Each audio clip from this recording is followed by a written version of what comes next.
Bharat मातेने duty लावली ती करण्यासाठी आणि लाल किल्ल्यावर भगवा फडकवण्यासाठी दिल्लीला गेले.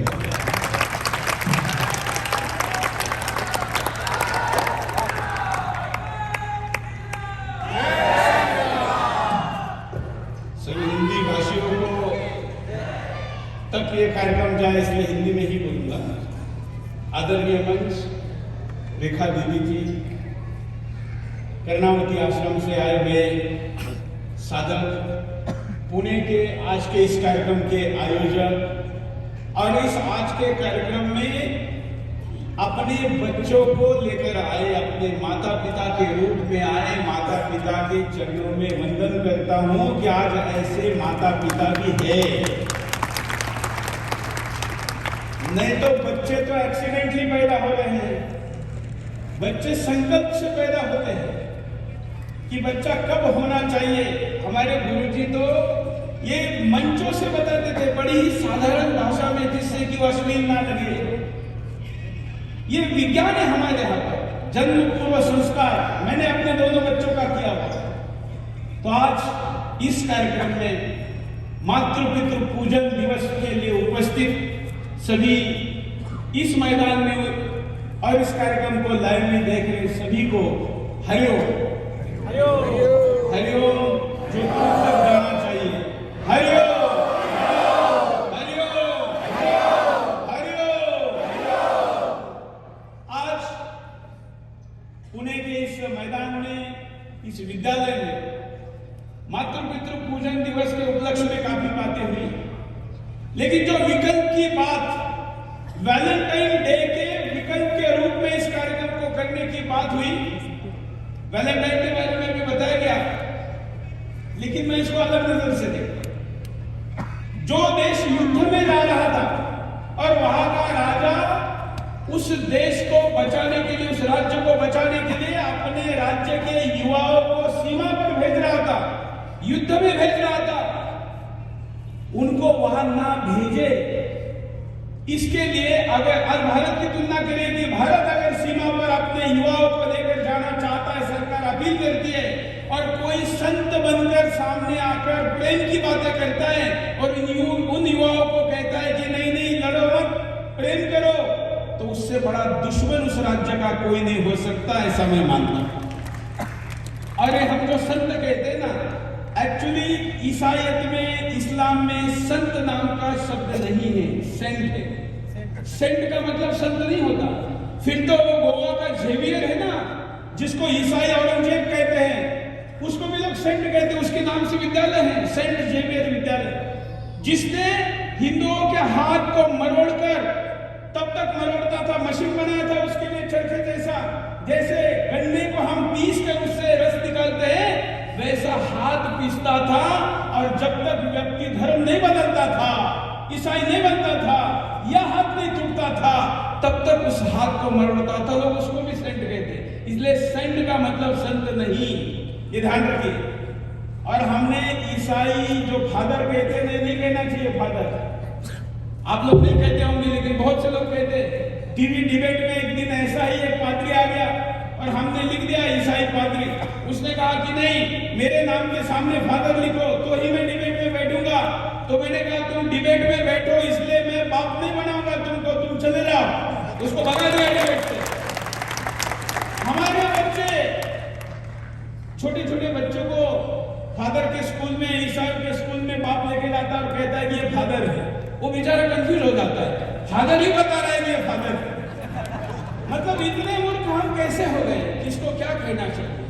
आज इस वैलेंटाइन डे के उपलक्ष्य में उसका विकल्प अगर हम नहीं देंगे तो बातें कुछ दिनों बाद समाप्त हो जाएगी.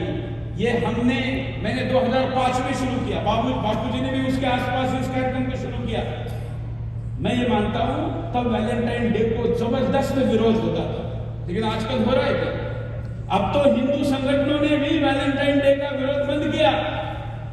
दिख रहा है कहीं पर कोई पार्टी करती है, कोई मीडिया करता है इसका विरोध? नहीं करते. उनको लोकप्रियता, ऐसे पॉपुलैरिटी के विरुद्ध जाने का साहस नेताओं का, दलों का, संगठनों का खत्म हो गया. उनको लगता है कि युवाओं में ये कार्यक्रम पॉपुलर है, ऐसे कार्यक्रम का विरोध करेंगे करेंगे तो हमको लोग तालिबानी कहेंगे। सुरेश चौहान के को कोई तालिबानी कहे या तालिबानी का बाप कहे, मैं इसका विरोध करता था, करता हूं और करता रहूंगा। क्योंकि एक दिन इस वैलेंटाइन डे को मनाने वाले जब ठोकर खाकर गिर पड़ेंगे, दांत टूटेंगे, मुंह काला होगा, तो उनको वापस यहीं पर आना होगा। तब कोई बोलने वाला जीवित रहना चाहिए। इसलिए हम आज इसका विरोध करते हैं, क्योंकि इसने हमको दिया क्या है। आज भौतिकवाद की तरफ जाने वाली युवाओं की पीढ़ी हर कॉलेज में हग डे, रोज डे, क्या क्या मनाया जाता है। भारत सरकार ने कहा कि गाय का आलिंगन दिवस, काउ हग डे, और बड़ा विरोध हुआ, मजाक उड़ाई जाने लगी। दुर्भाग्य से सरकार ने पता नहीं क्यों उसको वापस ले लिया। अरे मराठी में मैं कहूं तो बाईला मिठी मारली तो चालती, पण गायला मारली चालत नाही। म्हणजे ये कितनी मूर्खता है कि गाय को आलिंगन देंगे तो आपत्ति है, लेकिन किसी जिससे विवाह नहीं हुआ उस लड़की को देंगे तो कोई आपत्ति नहीं है। ये दिवालिया दिमाग जिन मीडिया वालों का है, उनसे कभी भी प्रभावित नहीं होना चाहिए। मैं हमेशा कहता हूं, खास करके मीडिया और बापू के बारे में बोलते समय, कि जिनको बाप नहीं समझ में आया उनको बापू कहां से समझ में आया। इसलिए ये विकल्प के तौर पर जो मातृ पितृ पूजन हमने दिया है, आज माता पिताओं की स्थिति क्या है। महाराष्ट्र जैसे संस्कारी राज्य में भी, जहां खड़े होकर हम सांस्कृतिक राजधानी पुणे से बात करें, वृद्धाश्रम बन रहे कि नहीं? कितने बन रहे? बेटे को बहुत पढ़ाया लिखाया, उसको अच्छा जॉब दिया, वो चला गया अमेरिका में। आज पुणे में अकेले रहने वाले माता पिताओं की संख्या पुणे जैसे शहरों में भी इतनी ज्यादा है। एक तरफ खुशी है, लेकिन क्या ऐसा समाज हम चाहते हैं? कोई कहेगा कि नहीं, क्या करें, उनका करियर बनना चाहिए। अरे करियर की व्याख्या क्या है? हम अपनी कर्ज की किस्त तो चुकाने के लिए बड़े सजग हैं, लेकिन क्या हम हमारे जन्म में कर्तव्य जो है, ये भी कर्ज है, माता पिता का, परिवार का, उसकी किस्त चुकाने के लिए गंभीर है क्या? सीरियस है क्या? नहीं। हम हमारे वाहन का, भवन का, खुद का लाइफ इंश्योरेंस तो निकालते हैं, उसका प्रीमियम भरते हैं, लेकिन रिश्तों का प्रीमियम भरते हैं क्या? नहीं। ये मातृ पितृ पूजन उस रिश्तों का प्रीमियम भरने का इंश्योरेंस है। जो ये प्रीमियम भरेगा, उस माता पिता को अनाथ आश्रम में जाने की नौबत नहीं आएगी, इसकी गारंटी मैं दूं। क्योंकि आपके बच्चे अगर अभी से ये करेंगे तो उनको पता है कि अपने बड़े बड़े व्यक्तिगत लक्ष्यों को छोड़कर माता पिता के चरण में रहना चाहिए। हाँ, जिनके पास बड़े उद्देश्य हैं, जैसे मिलिंद भाव ने कहा कि अपने माता पिता का ध्यान नहीं दे पाए। मेरे माता पिता भी शिरडी में ज्यादा रहते हैं, हम लोग दिल्ली में रहते हैं। जैसे यहाँ हम कहते हैं कि रात्रन दिन हमें युद्धाचा प्रसंग, हमारी भी वही हालत है।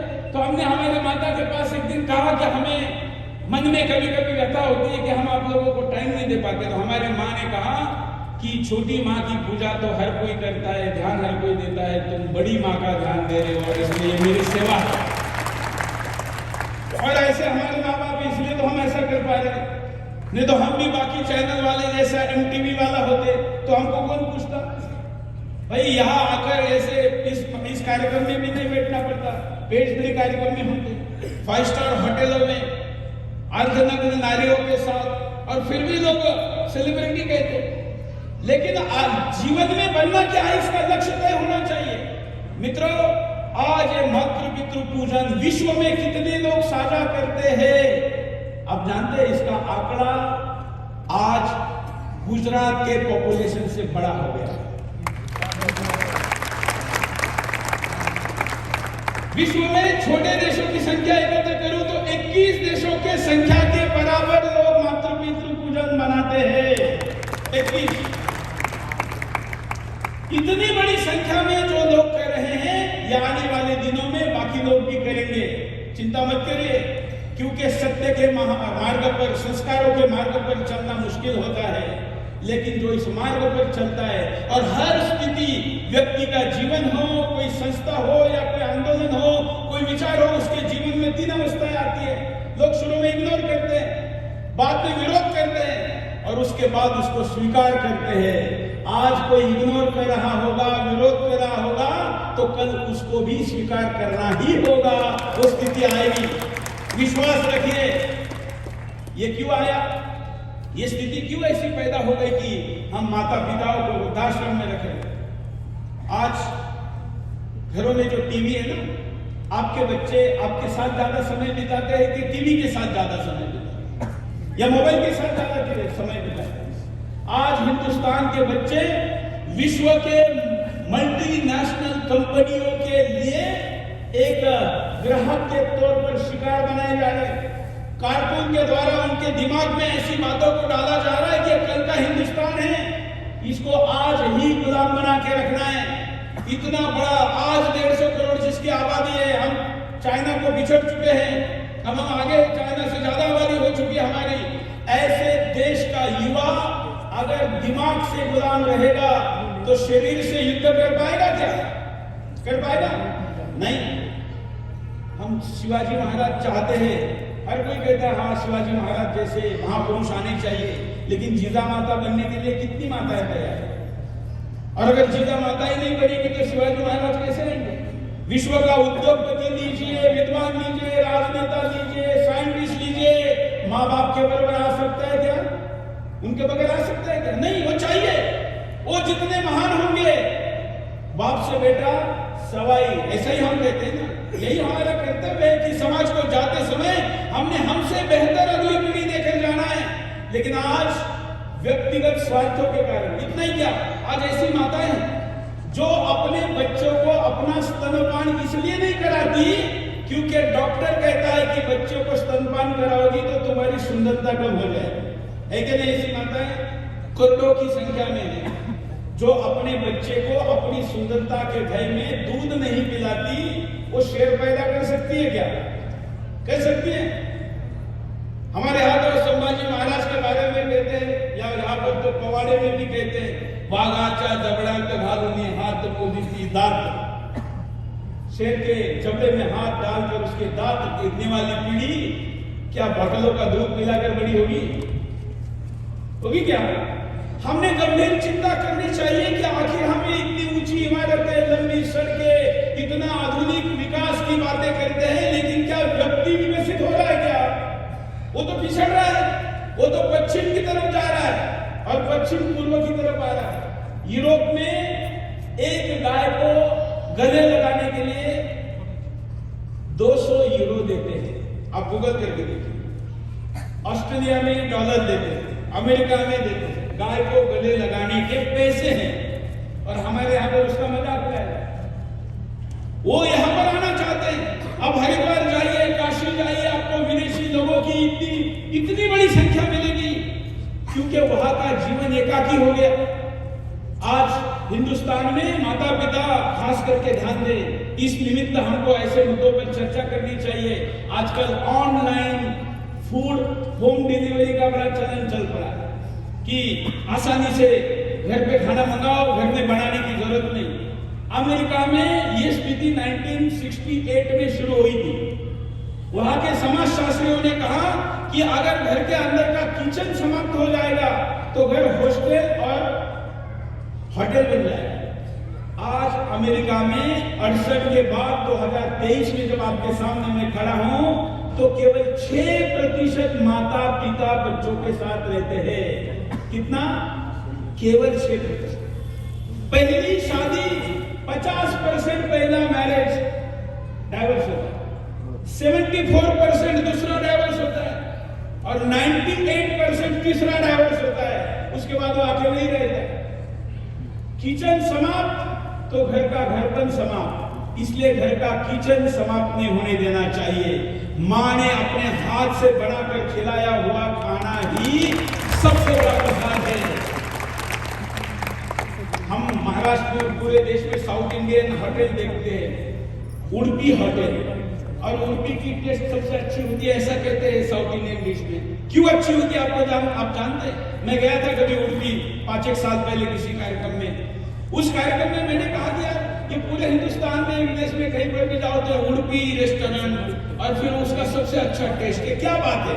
तो उन्होंने कहा कि आप भगवान श्री कृष्ण का मंदिर है उड़पी में और हर घर से बनने वाला अन्न सबसे पहले कहा जाता था मंदिर में भगवान श्री कृष्ण के यहाँ पर। तो कोई माँ अपने लिए बनाएगी तो कैसा बनाएगी, और कोई माँ अगर भक्ति भाव से ईश्वर के लिए बनाएगी तो सबसे अच्छा बनाएगी ना। तो उड़पी के हर घर से ये हाथ में पाक कला लोगों के आ गई थी कि वो ईश्वर के लिए अन्न प्रसाद बना रहे हैं और इसलिए सर्वश्रेष्ठ बनता था। ये उनके जिन्स में आ गया और सैकड़ों हजारों वर्षों बाद भी वो जो साउथ इंडियन फूड बनाते हैं वो ईश्वर को बनने वाले अन्न के संस्कारों